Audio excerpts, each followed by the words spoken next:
Baiklah, Assalamualaikum warahmatullahi wabarakatuh. Perkenalkan, nama saya Lucy dengan NIM P2A525005. Di sini saya akan mempresentasikan hakikat penilaian kompetisi dan tantangan dalam penilaian yang berorientasi keterampilan abad 21.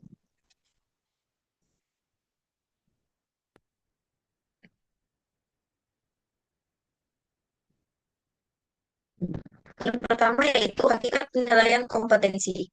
Penilaian kompetensi pengetahuan atau kognitif adalah penilaian yang dilakukan guru untuk mengukur tingkat pencapaian atau penguasaan peserta didik dalam aspek pengetahuan yang meliputi ingatan atau hafalan, pemahaman, penerapan atau aplikasi, analisis sistematis, dan evaluasi. Tujuan penilaian kompetensi abad 21 yang pertama, mendorong pembelajaran aktif dan kontekstual. Yang kedua yaitu mengukur kemampuan berpikir kritis, kreatif, dan problem solving. Yang ketiga, mendukung pembentukan karakter dan soft skills. Yang keempat, memberikan umpan balik dan konstruksi untuk pengembangan berkelanjutan. Tantangan penilaian keterampilan abad 21. Yang mana yaitu, pertama, kompleksitas keterampilan. Keterampilan abad 21 itu meliputi berpikir kritis, kreatif, kolaborasi, dan komunikasi 4C. Sulit sulit diukur dengan tes tradisional berbasis pilihan ganda. Yang kedua yaitu kurangnya instrumen yang valid dan reliable, di mana banyak guru belum memiliki rubrik atau alat ukur yang jelas untuk menilai soft skill dan kemampuan praktik. Yang ketiga yaitu subjektivitas penilaian, di mana penilaian keterampilan yang bersifat observasi atau proyek cenderung subjektif tergantung pada persepsi guru. Yang keempat itu keterbatasan waktu dan sumber daya, yang mana penilaian proyek atau portofolio membutuhkan waktu lebih lama dibanding dengan tes tertulis. Yang kelima yaitu perbedaan kemampuan peserta didik, yang mana variasi tingkat kemampuan membuat standar penilaian menjadi sulit diterapkan secara merata. Yang keenam yaitu integrasi teknologi. Banyak guru belum terbiasa menggunakan platform digital untuk penilaian autentik seperti e-portfolio, simulasi, atau aplikasi kolaboratif. Yang ketujuh yaitu budaya belajar dan penilaian lama. Sistem pendidikan yang masih menekankan hafalan dan nilai angka menghambat implementasi penilaian keterampilan.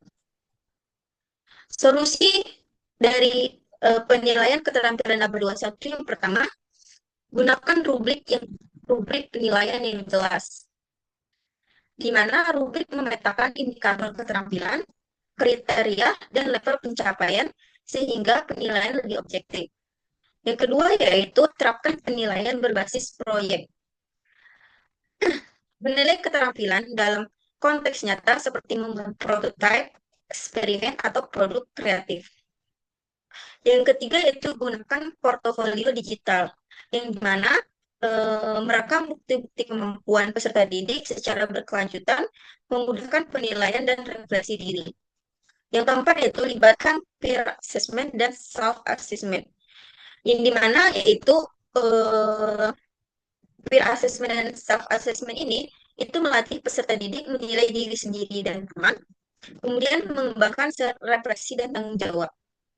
Yang kelima yaitu integrasikan teknologi, yang dimana guru bisa menggunakan platform digital atau Google Classroom, Padlet, Padlet, Seesaw untuk pengumpulan tugas, peer review, dan observasi keterampilan. Yang keenam yaitu pelatihan guru. Guru dilatih dalam desain rubrik, penilaian autentik, dan penggunaan teknologi untuk menilai keterampilan.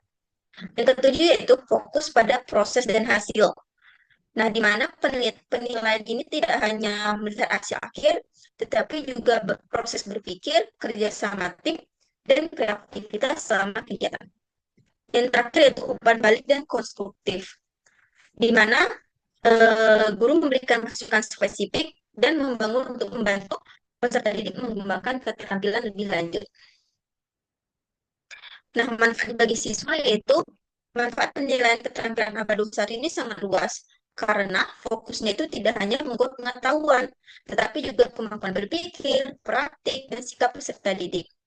Nah, berikut penjelasannya.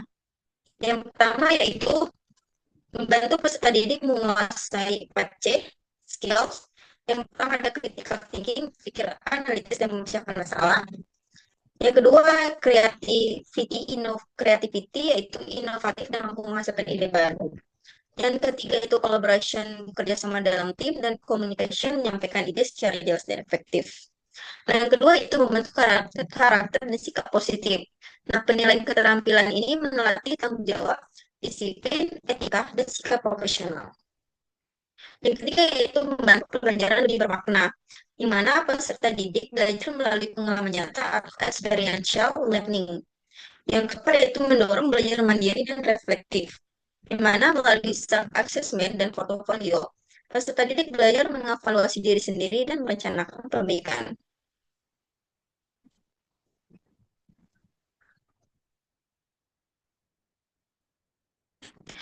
Baiklah, mungkin itu saja penjelasan dari saya. Lebih dan kurangnya saya mohon maaf.